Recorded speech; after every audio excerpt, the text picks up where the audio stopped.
In the heart of Lagos, two young women, Ifunanya and Adaeze, had been best friends since secondary school. They did everything together, shared lunchboxes, exchanged secrets, and held each other through heartbreaks and job rejections. People often said their bond was unbreakable, but sometimes even the strongest bridges have cracks, hidden ones, deep beneath the surface. Ifunanya was the quiet, nurturing type. She worked hard, had a modest job at a PR firm, and still found time to help her family financially. Adaeze, on the other hand, was the life of every party, bold, outspoken, always dressed to impress.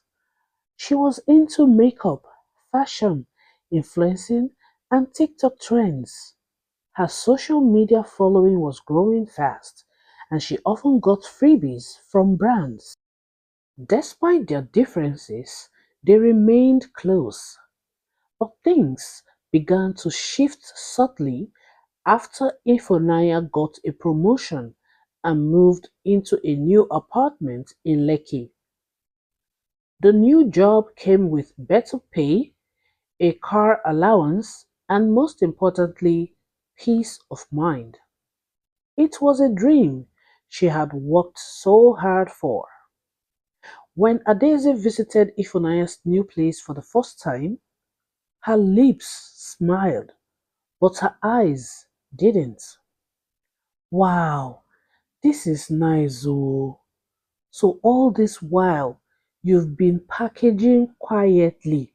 You didn't even tell me you were planning to move, Adaeze said, with a forced laugh as she dropped her bag.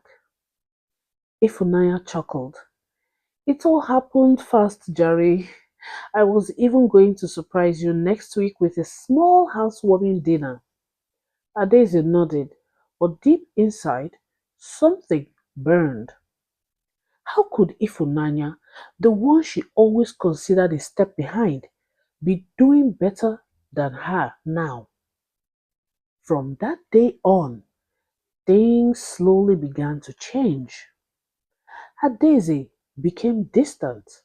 Her compliments turned into backhanded remarks. Babe, you are glowing, no. Is it money or man? She'd say in public, making Ifunanya squirm. She started mimicking Ifunanya's style, copying her captions, and even reaching out to Ifunanya's boss under the pretense of networking. When Ifunanya found out, she was shocked but said nothing. One fateful Saturday, Ifunanya hosted a brunch with a few close friends. As they ate and laughed, Adaeze subtly began to sow seeds. You people don't know Ifunanya like I do, she said with a grin, holding her wine glass. She is quiet, but e get as she dey do. You think this promotion just fell on her lap? Abeg o. The room went quiet. Ifunanya stared at her, eyes wide, lips parted in disbelief. After everyone left, Ifunanya confronted her. Adaeze, what was that about? Why would you say such a thing? Adaeze shrugged. I was just joking. You are too sensitive. No, Ada, this isn't the first time. You keep trying to belittle what I've worked for.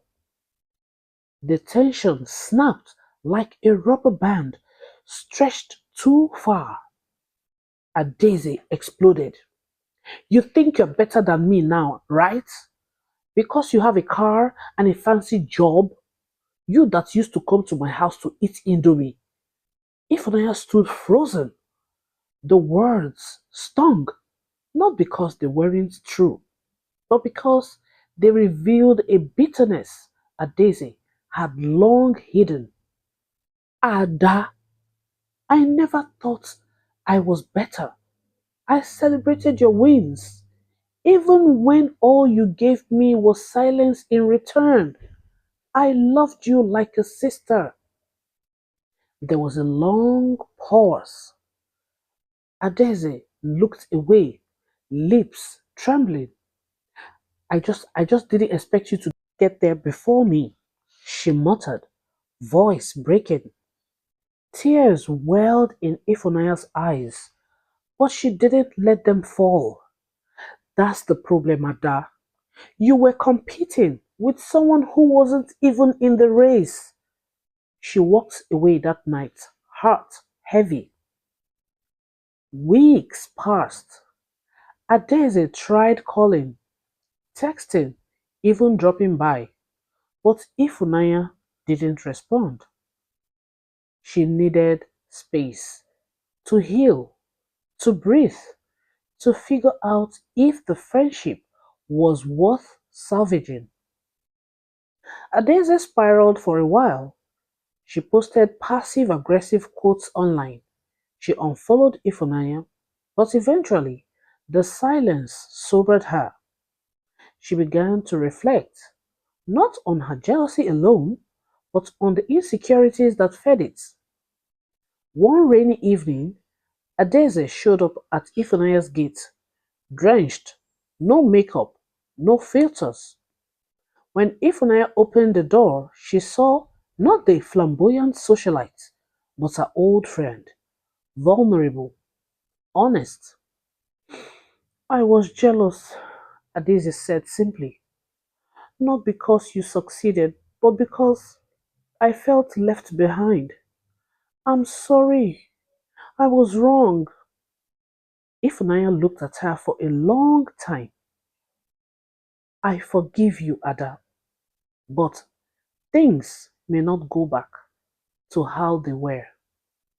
Adeze nodded. I understand. I just wanted you to know that I'm working on myself. They stood in silence, the rain falling like a snow cleansing song. Though they never went back to being as close as before, they found a healthier distance.